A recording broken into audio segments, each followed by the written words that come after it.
ৰাজহুৱা বিতৰণ ব্যৱস্থাৰ ঘেঁহু আৰু তাৰ পৰা প্ৰস্তুত হোৱা আটা বিতৰণক কেন্দ্ৰ কৰি বিধানসভাত শাসক বিৰোধীৰ তুমুল বাকযুদ্ধ।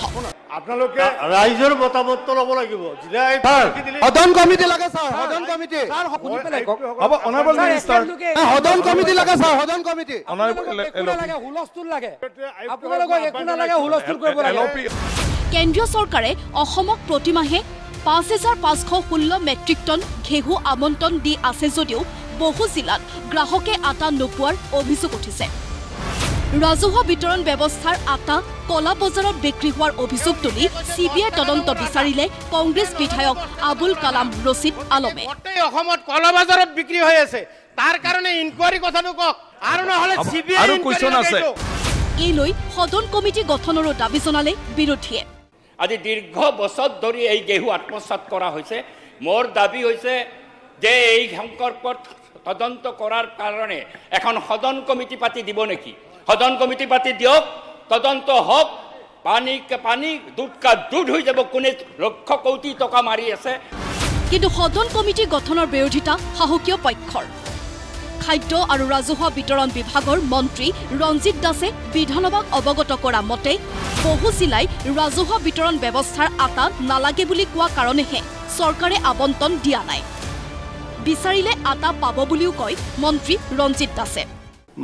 সকলো মানুহৰ ধাৰণা হৈছে যে মানে কণ্ট্ৰলৰ দোকানত চাউলৰ লগত আটাটো পাব লাগে, এইটো ধাৰণা মানুহৰ। মোৰ ধাৰণা এটা আছিলে, আমি 1,37,00,000 মেট্ৰিক টন আমি চাউল যোগান ধৰোঁ। ভাৰত চৰকাৰে আমাক চাউল যোগান ধৰে 1,37,00,000 মেট্ৰিক টন।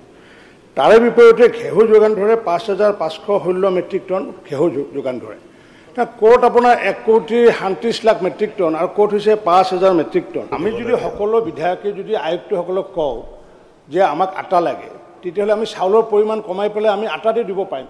ছেপ্টেম্বৰ মাহত লৈ আটা সন্দৰ্ভত যাতে প্ৰতিগৰাকী আয়ুক্ত যাতে সভা অনুষ্ঠিত কৰে, তাৰ কাৰণে আপোনাৰ জৰিয়তে মই আয়ুক্ত সমগ্ৰ অসমৰ আয়ুক্তসকলক ইয়াৰ পৰা নিৰ্দেশ প্ৰদান কৰিছোঁ। কিন্তু মন্ত্ৰী ৰঞ্জিত দাসৰ উত্তৰত সন্তুষ্ট নহল বিৰোধী। আপোনাৰ ফালৰ পৰা ছাৰ এখন সদন কমিটি কৰি দিলে গোটেই তথ্যখিনি ছাৰ সত্য প্ৰতিপন্ন হ'ব। ৰাজহুৱা বিতৰণ ব্যৱস্থাৰ ঘেঁহু আৰু আটাক কেন্দ্ৰ কৰি বিধানসভাৰ মজিয়াত শাসক বিৰোধীৰ তুমুল বাকযুদ্ধ। স্যাৰ সদন কমিটিৰ কোনো কথা নাই, মন্ত্ৰী ডাঙৰীয়াই কৈছে কেলে নাই সদন কমিটি লাগে না, সদন কমিটি লাগে, সদন কমিটি লাগে, আপুনি ৰিপ্লাইটো দিবলৈ দিয়ক। স্যাৰ এনেকুৱা কোনো হোৱা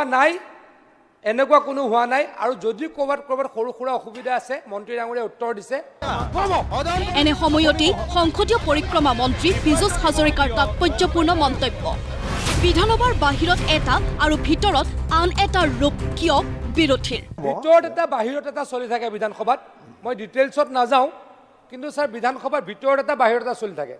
ছাৰ আমাৰ ইয়াৰ পৰা আমাৰ ডিপাৰ্টমেণ্টেল ষ্টেণ্ডিং কমিটি যায়, আমাৰ ছাৰ PSC কমিটি যায়, তেওঁলোকেতো আহি একো কমপ্লেইন আজিলৈকে কৰা নাই। ছাৰ কিবা এটা গণ্ডগোল কৰবাত আছে ছাৰ, বিধায়কসকলে ঘূৰি ফুৰে লাগে, সেইকাৰণে সদন কমিটিখন লাগে, সেইকাৰণে সদন কমিটিখন লাগে।